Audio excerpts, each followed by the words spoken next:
सुहागरात वाले दिन मेरे पति कमरे में आए और साथ में एक रबड़ी भी लेकर आए और मुझे बड़े प्यार से अपने हाथों से खिलाने लगे। मुझे उनकी यह मोहब्बत देखकर उनसे बेपनाह मोहब्बत हो गई और मैं मन ही मन सोचने लगी कि इनसे अच्छा इंसान तो कोई और हो ही नहीं सकता। मैं रबड़ी खाने की बड़ी शौकीन थी, इस वजह से मैंने रबड़ी बड़े शौक से खाई। लेकिन जब मैं सुबह उठी तो मैं घबरा गई क्योंकि मैंने देखा कि मुझे बिस्तर पर दुपट्टे के साथ बांधा गया है। मुझे डर लगने लगा। मैंने अपने पति को आवाज़ लगाने ही वाली थी कि इतने में मेरे पति कमरे में आ गए और वह यह सब देखकर हैरान रह गए। वह बोलने लगे कि तुमने अपने आप को दुपट्टे के साथ क्यों बांधा है। मैं यह सब देखकर हैरान रह गई। मैं चुप पड़ गई। यह सब क्या हो रहा है, मुझे तो कुछ समझ नहीं आ रहा था, इसलिए मैं चुप ही हो गई। मैंने उनसे कुछ नहीं कहा और चुपचाप उन्हें कहा कि वह दुपट्टा खोल दे, क्योंकि मुझे डर था कहीं वह यह न समझे कि मैं नींद में यह सब करती रहती हूँ। और दूसरी बात यह भी थी कि मेरी अभी अभी नई नई शादी हुई थी, इस वजह से मैं और चुप हो गई। तभी वह दुपट्टा खोलकर वहाँ से चले गए। मैंने देखा कि उनका बेटा बबलू दरवाजे के बाहर खड़ा था, मुझे देख रहा था और वह मुझे बहुत अजीब नज़रों से घूर रहा था। जब मैं उसके पास जाने वाली तो वह तुरंत बाहर भाग गया। उसके जाते ही मुझे अपना बीता हुआ वक्त याद आ गया जब उस आदमी ने मुझे मेरी कमियों के साथ अपनाया था। मेरा नाम पायल है। मेरा दुख उस वक्त शुरू हुआ जब मेरी ज़िंदगी का बहुत सबसे बड़ा दिन था। उस दिन मैं माँ बनने वाली थी। मैं अपने मम्मी पापा के आगे हाथ पैर जोड़ रही थी और कह रही थी कि मेरे बच्चे की मुझे एक झलक ज़रूर देखनी है। मेरे मम्मी पापा ने मुस्कुरा कर मेरे सर पर हाथ रख कर प्रार्थना की। थोड़ी देर बाद मैंने एक बच्चे को जन्म दिया। मुझे इतनी तकलीफ़ हो रही थी कि मैं बता नहीं सकती। मैं दर्द के मारे बेहोश हो चुकी थी। लेकिन आखिरी आवाज़ सुनकर मेरे कान में पड़ी तो एक बच्चे की रोने की थी। उस वक्त मैं अपने बच्चे को देख ना पाई, लेकिन उसकी आवाज़ ही सुन पाई, क्योंकि तब मैं बेहोश हो गई थी। और जब मुझे होश आई तो मैं पूरे कमरे में अपने बच्चे को तलाश करने लगी, लेकिन मुझे मेरा बच्चा कहीं भी दिखाई नहीं दिया। बस एक ही झलक पाने के लिए तरस रही थी। जब मैंने अपने मम्मी पापा से अपने बच्चे के बारे में पूछा तो वह कुछ नहीं बोले। काफ़ी ज़्यादा परेशान हो गई। मैं बहुत ज़्यादा चिल्लाने लगी। तब मेरे मम्मी पापा ने मुझे बताया कि तेरा बच्चा मरा पैदा हुआ है। उनकी बातें सुनकर मेरे सर पर तो आसमान गिर गया। मैं एकदम चिल्ला पड़ी। मैं बोली कि आप सब लोग झूठ बोल रहे हैं, ऐसा नहीं हो सकता, क्योंकि मैंने बच्चे की आवाज़ सुनी थी। मैं कहने लगी कि आप लोगों ने मेरे बच्चे को कहीं छुपा दिया है, लेकिन मेरी माँ ने मुझे कुछ जवाब नहीं दिया। मैं रोती रही, चिल्लाती रही, गिड़गिड़ाती रही, पर उन लोगों ने मेरी एक ना सुनी। फिर कुछ देर के बाद किसी ने मेरे पीछे से मुझे एक इंजेक्शन लगा दिया। वह इंजेक्शन नशे का था, जिसकी वजह से मैं दोबारा बेहोश हो गई। फिर जब मैं दोबारा आँख खुली तो दूसरा दिन हो चुका था। मेरे जिस्म में अभी भी बिल्कुल हिम्मत नहीं थी, लेकिन मैं जानती थी कि अगर मैंने आज हिम्मत हारी तब मैं कभी भी कुछ नहीं जान पाऊंगी। मगर मैं धीरे धीरे कदमों से चलती रही, दरवाजे की तरफ बढ़ी और मेरे अंदर की ममता अपने बच्चे को ढूंढ रही थी। अभी मैं सीढ़ियों से नीचे उतर ही रही थी कि मैंने अपने मम्मी पापा की आवाज़ सुनी। वह आपस में कुछ बात कर रहे थे। मैं खिड़की से उन लोगों की बातें सुनने लगी। मम्मी पापा सामने बैठे रो रहे थे और कह रहे थे कि मैं उस बात के लिए अपने आप को कभी माफ़ नहीं कर सकती, और क्या हो जाता अगर हम उस बच्चे को रख लेते। वैसे भी मुझे बेटे की बहुत चाहत थी। यह सब बात सुनकर मेरे तो पैरों तले से ज़मीन ही खिसक गई। मैं वहीं बैठकर रोने लगी। मैंने एक बेटे को जन्म दिया था, लेकिन दुख की बात तो यह थी कि मैं अपने बच्चे को देख भी ना सकी। फिर मैंने सुना कि मेरे पापा मेरी मम्मी को गुस्सा हो रहे थे। वह बोल रहे थे, तुम्हारा दिमाग तो ठीक है ना, बिन बिहाई माँ का बच्चा है, हम दुनिया वालों को क्या जवाब देंगे। पापा की इस बात ने मुझे अंदर तक तोड़ दिया था। उस वक्त मुझे मेरे माँ बाप दुनिया के सबसे बड़े जालिम लग रहे थे। मैं फिर उठी और धीरे धीरे कदमों से बाहर चलती हुई अस्पताल से बाहर चली गई और ना जाने कहाँ चलने लगी। मेरी आंखों के आगे सिर्फ अपने माँ बाप का धोखा नज़र आ रहा था। कोई भी माँ बाप अपनी औलाद को इतना बड़ा दुख कैसे दे सकते हैं। मुझे तो बिल्कुल विश्वास नहीं हो रहा था कि मेरे माँ बाप ऐसा भी कुछ कर सकते हैं। मैं उन्हीं सोच विचारों में चलती हुई जा रही थी कि अचानक मैं गाड़ी से टकरा गई और उसी वक्त मैं वहीं पर बेहोश हो गई। मुझे नहीं पता कि मेरे साथ क्या हुआ, लेकिन मैं काफ़ी घंटों तक बेहोश रही। जब मेरी आँख खुली तो मैंने खुद को एक कमरे में पाया। मैं एकदम चौंक कर उठी। ना जाने मैं वहाँ पर कैसे आ गई और मुझे यहाँ कौन लाया। फिर मुझे याद आया कि मैं गाड़ी से टकरा गई थी और वहीं पर बेहोश हो गई और उसके आगे का मुझे कुछ भी याद ना रहा। मैं बेड से उतरने ही वाली थी कि मेरी नज़र टेबल पर पड़ी एक चिट्ठी पर पड़ी, जिसमें लिखा था कि तुम कौन हो, लेकिन तुम मेरी गाड़ी के आगे बेहोश हो गई थी। इसके बाद मैं तुम्हें जगाने की काफ़ी कोशिश की, लेकिन तुम जागी नहीं, बल्कि तुम्हारे सर से काफ़ी खून बह रहा था। इस वजह से मैं तुम्हें उठाकर सीधा अपने घर पर ले आया। मुझे लगता है कि मेरी ही गलती है, इस वजह से मैं तुम्हें यहाँ लेकर आया। मुझे बहुत ज़रूरी काम से कहीं बाहर जाना है, इस वजह से मैं ये चिट्ठी लिखकर जा रहा हूँ। अगर तुम्हें होश आए तो तुम्हें जहाँ दिल करे तुम जा सकती हो। अगर आप यहीं रुकना चाहती हो जब तक मैं नहीं आता तब भी रुक सकती हो। यह सब पढ़कर मुझे बहुत अजीब सा लगने लगा कि यह कैसा आदमी है जिसने मुझे ज़रा भी नुकसान नहीं पहुंचाया और मुझे अपने घर पर उठा लाया, और बल्कि यह भी कह रहा है कि मैं जब तक चाहूँ यहाँ पर रुक सकती हूँ। खैर, मैंने पर्ची को फिर उसी जगह पर रख दिया और दोबारा बिस्तर पर लेट गई, क्योंकि मैं उस इंसान से ज़रूर मिलना चाहती थी जिसने मेरा ख्याल रखा, और मैं अपने घर वापस भी जाना नहीं चाहती थी क्योंकि मेरे माँ बाप का दिया धोखा याद आ रहा था और मैं अपने बच्चे के लिए भी काफ़ी ज़्यादा परेशान थी। इस वजह से मैंने वहीं रुकना ठीक समझा। इसी तरह 4 दिन बीत गए। एक रोज़ मैं सुबह उठी तो मुझे किचन में से कुछ आवाज़ आ रही थी। मैं किचन की तरफ बढ़ी क्योंकि मुझे लग रहा था शायद वही आदमी आया होगा जिसकी वजह से मैं यहाँ पर हूँ। जैसे ही मैंने किचन पर पहुँची तो मैंने एक नौजवान खड़ा देखा। वह थोड़ा ज़्यादा उम्र का था शायद, लेकिन उसने अपने आप को ऐसा फिट बनाया था जैसे कोई नौजवान हो। उसने जल्दी से मेरी तरफ पलट कर देखा और बोला, अब कैसी तबीयत है आपकी? मैं थोड़ी आराम के साथ बोली कि मैं ठीक हूँ। तब मेरे पास आया और बोला कि मुझे लगा आप शायद यहाँ से चली जाएंगी, लेकिन जाने क्यों। उसकी आवाज़ सुनते ही मेरे होठों से बेधड़क यह बात निकल पड़ी कि मेरे पास कोई छत नहीं थी, इस वजह से मैं यहीं रुक गई।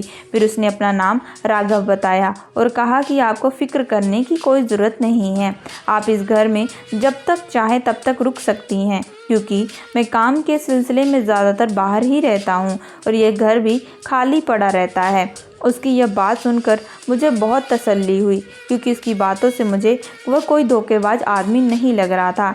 राघव शाम में फिर से चला गया, लेकिन घर पर एक नौकरानी छोड़ कर गया जो मेरा बहुत ख्याल रखती थी।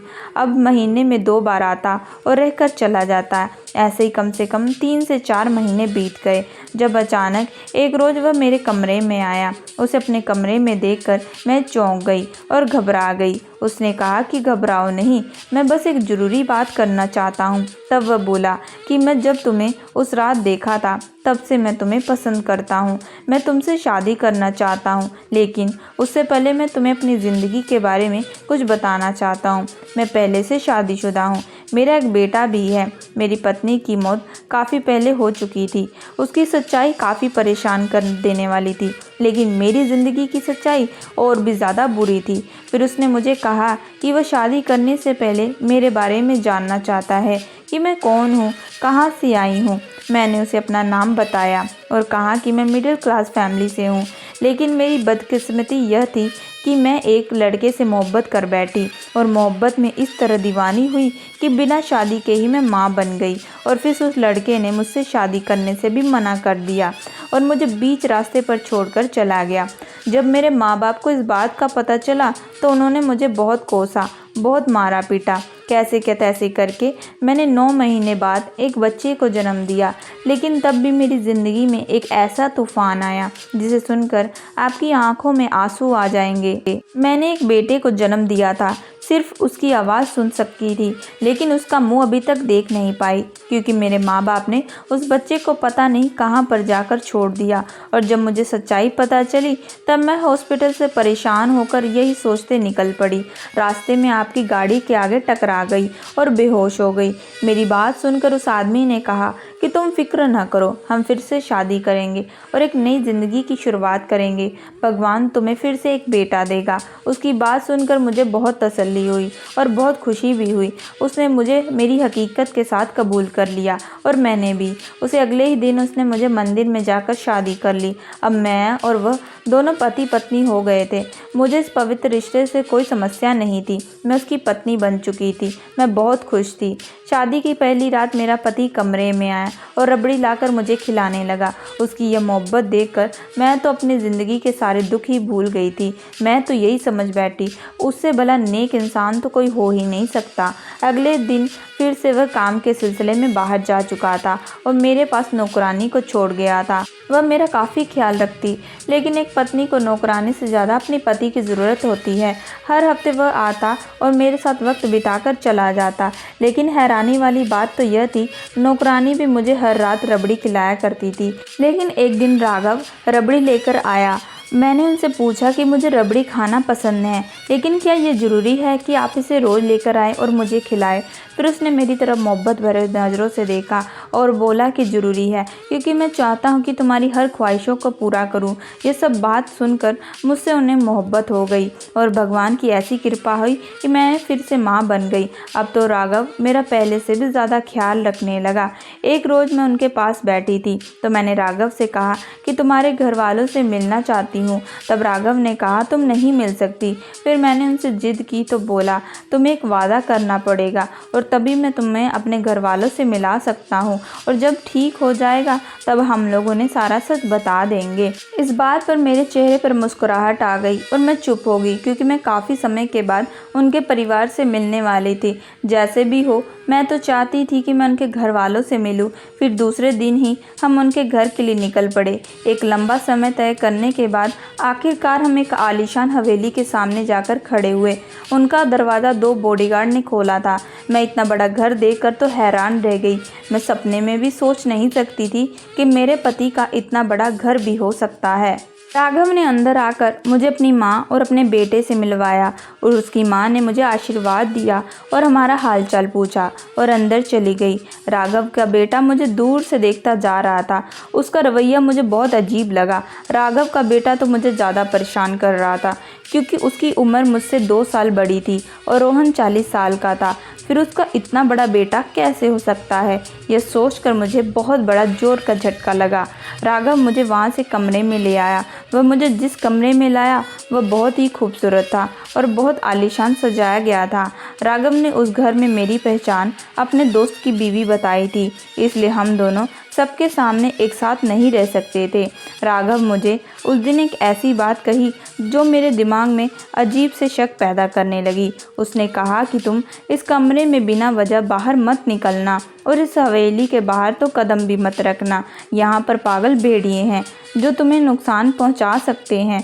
यह सुनकर मुझे बहुत डर महसूस हुआ, लेकिन मैं चुप हो गई। पहली रात राघव कमरे में नहीं था, लेकिन अचानक मुझे वहाँ किसी के रोने की आवाज़ आने लगी, जैसे कोई औरत की आवाज़ हो। उस वक्त मैं काफ़ी ज़्यादा डर गई। मैंने तुरंत राघव को फ़ोन किया और उसे कहा कि वह उसी वक्त कमरे में आए। वह घबराता हुआ मेरे पास आया। राघव के आते ही मैंने उसके सीने से लग गई और बोली कि यहाँ मुझे किसी औरत की रोने की आवाज़ आ रही है। वह कहने लगा, क्या ऐसी आवाज़? तो उसने कहा कि नहीं, मुझे तो कोई आवाज़ नहीं आ रही। लेकिन मुझे तो पता था कि ये मेरा भ्रम नहीं है, लेकिन वह मुझसे बार बार झूठ बोलता जा रहा था। फिर वह मुझे एक रबड़ी खिलाकर सुला दिया, लेकिन रात को फिर से जब मैं रबड़ी खाकर सोती और सुबह उठती तो मैं बेड पर दुपट्टे के साथ बंधी होती। मेरे दिल में अजीब से ख्याल आने लगे। अब मुझे उन सिसकियों की आवाज़ तो नहीं आती थी, लेकिन अब एक नया काम शुरू हो गया था और इस वजह से मुझे डर काफ़ी ज़्यादा लगने लगा। राघव जैसे ही कमरे में आता तो वह मुझसे पूछता कि मैंने अपने आप को क्यों बांधा है। मैं सारी बात उन्हें बताती तो वह चुप हो जाता। उसके चेहरे पर अजीब सा एक डर मुझे दिखाई दे रहा था। जब मैं उनसे जोर देकर पूछा तो उन्होंने कहा, बहुत पहले इस हवेली में ऐसी ही अजीबोगरीब हरकतें और आवाज़ें आती थी, और जब हमें पता चला कि यहाँ पर भूतों का साया है, मुझे लगता है कि यह फिर से वही असर हो रहा है। ये सुनकर जैसे मेरे जिस्म से जान निकल गई थी। तब राघव ने मुझे तसल्ली ली कि जैसे ही हमारा बेटा पैदा होगा तो हम यहाँ से चले जाएंगे। उसकी बात सुनकर मैं थोड़ी शांत हुई, लेकिन जब मैंने खिड़की पर राघव के बेटे को देखा, वह फिर से मुझे अजीब नज़रों से देख रहा था। वह तुरंत वहाँ से भाग गया। वह शायद हमारी बातें सुन रहा था। मेरा दिमाग अजीबोगरीब विचारों में फंसा हुआ था। आखिर यह क्या चक्कर है? मुझे डर भी लग रहा था, कहीं राघव का बेटा तो यह सब कुछ नहीं कर रहा। लेकिन मैं राघव को कैसे यह बात बोलती, कहीं वह मुझे ही गलत ना समझ ले। लेकिन मैंने राघव से जिद की कि आप घर वालों को हमारी सच्चाई बता दे, मगर मेरी इस बात पर किसी तरह भी वह राजी ना हुआ। अगले दिन मैंने तय कर लिया था कि मैं राघव के बेटे से मिलूंगी। उससे पहले कि मैं उसके पास जाती, वह कमरे में आ गया। उसके चेहरे पर अजीब सी शिकायत थी। राघव भी कमरे में आ गए और उसे देखकर बहुत गुस्सा होने लगे और कहने लगे कि तुम इसी वक्त यहाँ से चले जाओ। उसकी बात सुनते ही वह तुरंत वहाँ से चला गया, जबकि राघव मेरी तरह गुस्से में बोला कि मैंने तुम्हें मना किया था कि तुम मुझसे बात नहीं करोगी। राघव को पहली बार मैंने इतने गुस्से में देखा था, इस वजह से मैं चुप हो गई। मैंने आगे चलकर माफ़ी मांगी और कहा कि मुझे माफ़ कर दो, आइंदा से मैं ऐसा कुछ नहीं करूँगी। उस वक्त राघव तो शांत हो गए, लेकिन मैंने ये ठान लिया था कि मैं अगले दिन उनके बेटे से खुद जाकर मिलूंगी और सारी बात पूछूंगी। जब मैं उसके बेटे के कमरे में गई तो वह मुझे देखकर हैरान रह गया। वह जल्दी से रूम से बाहर जाने लगा। मैंने उसे कहा कि तुम परेशान मत हो, मैं तुमसे कुछ ज़रूरी बात करने आई हूँ। और मेरी तरफ वह सवाली नज़रों से देखने लगा और फिर बोला, क्या पूछना चाहती हैं आप? मैंने कहा कि वह सब जो तुम जानते हो। थोड़ी देर तक वह चुप रहा और फिर बोला कि मैं जानता हूँ आपके और राघव चाचा के बीच क्या रिश्ता है। उसके मुंह से राघव चाचा का शब्द सुनकर मुझे बहुत परेशानी हुई। मैंने उसे कहा कि राघव चाचा? वह बोला, जी हाँ, मेरे चाचा हैं और मैं उनका बेटा नहीं हूँ, मैं उनके बड़े भाई का बेटा हूँ, जिसे उन्होंने बहुत साल पहले जायदाद की हवस में इसी महल में मार दिया था। यह सुनकर तो मेरे होश ही उड़े गए। मैं उसे तुरंत ही बोली, यह क्या बकवास कर रहे हो? तब उसने बताया कि मैं कोई बकवास नहीं कर रहा, यही सच्चाई है। राघव चाचा आपसे पहले यहाँ 5 औरतों को ला चुके हैं और तब भी उन्होंने यही कहा था कि ये उनके दोस्त की बीवियां हैं, लेकिन ये आदमी उन्हें सिर्फ बेटे की लालच में लाया था और जब बेटा ना होते तो अचानक वो गायब हो जाती। कोई नहीं जानता कि वह कहाँ है, लेकिन एक बात है कि रात के वक्त हवेली में किसी को भी कमरे से बाहर निकलने की इजाज़त नहीं है। मैंने कहा कि मैं तुम्हारी बात पर कैसे यकीन कर लूं? तो उसने कहा कि आज रात कमरे से निकल कर देख लेना और फिर राघव चाचा का रवैया मेरे हर सवालों के जवाब दे देगा। और वह दुपट्टा जो आपको बेड पर बांधा जाता है, सिर्फ इसलिए बांधा जाता है कि अगर आप उठना चाहें तो बिल्कुल उठ ना पाएँ। और रबड़ी भी आपको इसलिए खिलाई जाती है कि आपको कोई होश ना रहे। उसमें नींद की गोली आपको दी जाती है। उसके हर शब्द ने मुझे अंदर ही अंदर तोड़ दिया था। मैंने उसकी बातों पर विश्वास नहीं किया। मैं उसे कहा कि मैं जानती हूँ तुम यह सिर्फ और सिर्फ अपने बाप का बदला लेने के लिए कह रहे हो। इतना कहकर मैं कमरे में चली गई, लेकिन कमरे में जाकर मैं शांति से सोचने लगी। मुझे कहीं ना कहीं उसकी यह बातें सच लग रही थी। इस वजह से मैंने ठान लिया था कि आज रात मैं ये सब सच जान कर रहूँगी।